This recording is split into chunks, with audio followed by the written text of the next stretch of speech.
Now, I'm joined for our final financial advice slot of 2025, and joining me to do that is Tommy Corbett from Carey Corbett Financial Solutions. Good morning to you, sir. Good morning, Alan.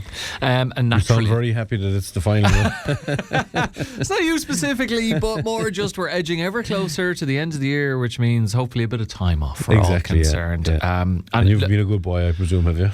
Well, you know, I think it's nearly not. It's not a bad thing to have been a bad boy this year, because you'll get cold, and it's cold, and we can just talk about rising energy costs. So as long as it's smokeless, I suppose. As long as it's smokeless, yeah, definitely. Watch those particles in the air. Given this is your last time in with us this year, it's natural enough to look at the year gone by and maybe to turn you into Mystic Meg and look into that crystal ball for what we can expect from the year ahead. So, from if you were to review the Irish economy for 2025, are things going rather swimmingly? Yeah, I looked at our notes from last year, and it's really a kind of a copy and paste job, as in the Irish economy is going very well. You're delighted with that, is it? Yeah, very little work this morning. Some of the figures slightly different, but no, generally I think we've the same growth and you know, pretty strong performance in the Irish economy, and I think it's the same, I suppose, things to look out for in 2026 that we're kind of looking out for this year. You know, we still have the same difficulties in and around housing and that kind of stuff, but I suppose when you look at the figures, like, you know, huge or very, very strong GDP growth this year of between, you know, 10 and 11% in 2005. Now that's largely driven by a huge surge in pharmaceutical exports at the start of the year, and again they were driven by our friend in the States, President Donald Trump, when he announced these tariffs were coming, and a lot of these companies basically front-loaded their exports to the United States, and that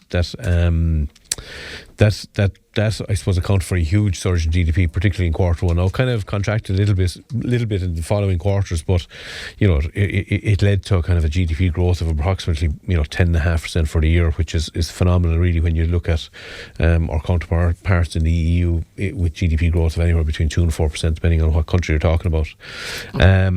Again, the labour market has been very robust. Record employment in around 2.8 million employed, never as high before. Unemployment, you know, anywhere between 4 and 4.3, 4.5%. Employment growth exceeded expectations in around 2.5% in employment growth, and wage growth has continued to climb up anywhere again between kind of 4 and 5.5%, which means that it has outpaced inflation, which means, I suppose, the real value of people's money is important in that, you know, wage growth has increased a little bit more than inflation, which means your spending capacity has increased basically over the year. So yeah, pretty strong figures there in relation to those, you know.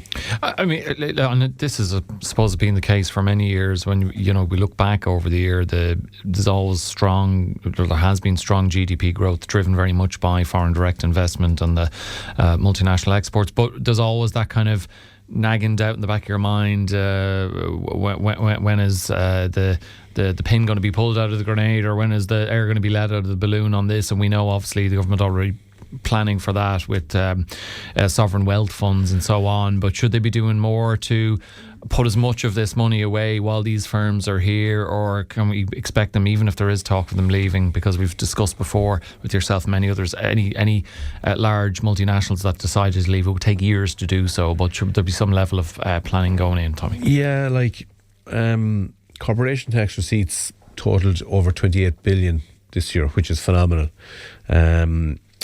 Now, of that, just 3 companies make up 38% of that figure. And I presume we could nearly guess what those 3 companies are. But if anything was to happen in those 3, it's going to leave a huge dent in the public finances. And I know the government have started the sovereign wealth funds, etc. But I like.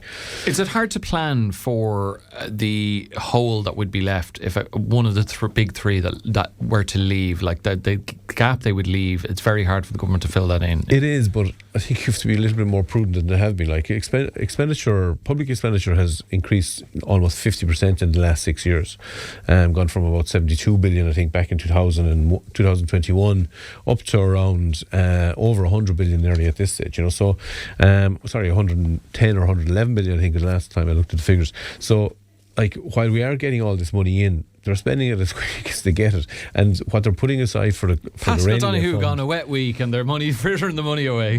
well, he was there now, in fairness. Well, but, true, yeah. But now, listen, politicians are there to govern. I suppose politicians' job basically is to get re-elected every time he can. Yeah, and that's what to say about some of the money experts, that you don't have to go to face the electorate at the next election. Exactly. But at the same time, I think a little bit more conservatism wouldn't go astray in relation to this. Like I said, 3 companies make up 38% of the corporation tax that we're getting. So that's 38% of 28 billion. You know what I mean? What's that? Probably around 12 billion by 3 companies. If one of those even were to go, it's going to make a huge dent in our public finance, and I think definitely it should be looked at a little bit closer. Yeah, there's no doubt about that. Anything else you want to say about 2025 before we cast our gaze forward? Yeah, just the housing market.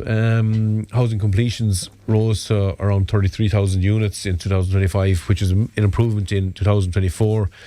Now they're saying they're going to hit 45,000 in 2026. However, commencements are down significantly, so it'll be interesting to see whether that figure stands up or not. And 40 to 45 on an annual basis still leaves them short if they're going to hit 300,000 by the start of the next decade. Still leaves them short.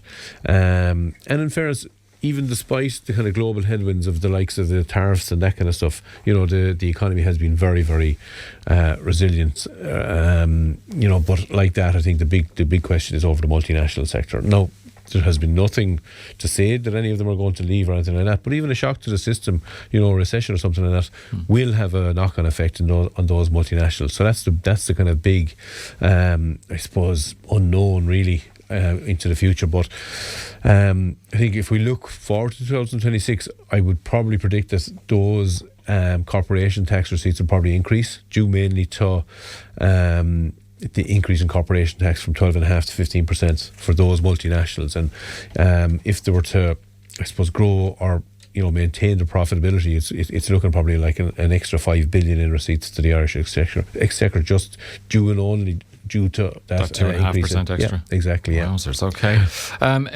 In terms of 2026, Ireland projected to record the strongest growth compared to other OECD countries at 10.2%. Real GDP growth in the Eurozone, though, Tommy, projected to lag behind the world's 2 largest economies, the US and China. So it sounds like we're going to do okay, and as you said, there's going to be an extra 5 billion in the Irish coffers. But paint the overall picture for us. So any concerns you have, or any positive, obviously the extra 5 billion, but any other issues? Yeah, I think the 2 or 3 biggest issues again are the same as we had last year. We need to make sure that inflation stays where it is. It did reduce down to about 2% for the year, but it has crept up again recently, mainly driven by food and services. But inflation is one of the things we need to look at. The other thing is what's going to happen across the pond. Is he going to decide to, we've been very lucky in relation to, we'll say, the pharmaceutical exports, that the tariffs haven't been affecting those at all. What's going to happen next? So there's a lot of unknowns in relation to Donald Trump and what he's going to do. Obviously, housing then is the big one. Everywhere you look, there's just a huge housing shortage here. So even if with a growing economy, we're going to have a lot more people looking for houses, and the supply just isn't there. Now, they're predicting that affordability or the increase in supply will bring down housing inflation, but that remains to be seen. I think that's the biggest challenge. Again, same as last year, I think it's the biggest challenge going forward. Yeah, we haven't even touched on the underground infrastructural issues and other infrastructural issues that are holding up housing as well. And I think longer term and need huge investment to be sorted. The longer term stuff, the likes of Ishgairn, the likes of our grid, and I know they're beginning to sewerage. That kind of stuff. I know they're beginning to look at that. I think one of the big things, for me going forward, will be the whole area of cybersecurity. We see what has happened in the UK in relation to Jaguar and how that's affected our GDP by being down, or when they were attacked in relation to that. And if you listen to the experts, we were very weak on that side of things. Again, I think something was announced there during the week in relation to cybersecurity and an increase. I think that's part of the 1.7 billion announced by the Minister McEntee. Yeah, and especially with the whole area of AI, and there are a lot of dark forces out there, be it backed by governments or not. I think cybersecurity could have a huge detrimental effect if something were to happen to one of the big players here in the Irish in the Irish state.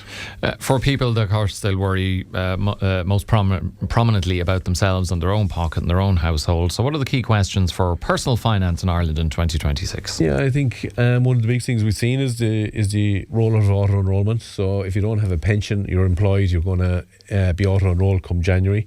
I think that's going to be a great thing, particularly for an employee. I think some businesses will struggle with that because they've been hit, in relation to increase in commercial rates. Yeah, we've heard concerns from SMEs on the show. Yeah, absolutely. The commercial rates thing is huge. Also, the rise in the minimum wage, and now you have this as well, another 1.5%. But I think overall, if you were to project forward, 20 or 30 years, I think auto enrollment would be a huge success. Will it replace the contributory pension? You'd have to say it probably will, but not for a long time. I think that's one of the big things. I think interest rates are probably going to come down another little bit in next year, which means it'll be good for mortgage holders, particularly those on tracker rates. And again, hopefully inflation, as I said, stays stable or maybe reduces even below the 2%. And they're the big three, really, I suppose, from a personal point of view. So if you're to sum up things, how would you do so? I think performance of the economy has been very good. In particular, when you look at, I suppose, the shocks that have hit the system really over the year, with the announcement of tariffs and stuff like that. I think we have a very progressive tax regime here, and that those that earn the most pay the most. But I do think public expenditure is going to have to be reined in over the next number of years. I think I've said it here before. I think this year-to-year budget thing doesn't really work. I think we should really be looking at 3 to 5 year budgets. Particularly in around the public expenditure, because a lot of it is day-to-day expenditure, and that's not sustainable, particularly if we were to suffer some form of financial hit. Okay. There you go, folks. Listen to the man, he knows what he's talking about. Tommy, thank you very much. Thanks, Alan. Just like to wish all our listeners as well the very best of Christmas. And same to yourself, and a happy new year, and we'll speak to you in 2026. Tommy Corbett there with us on Morning Focus.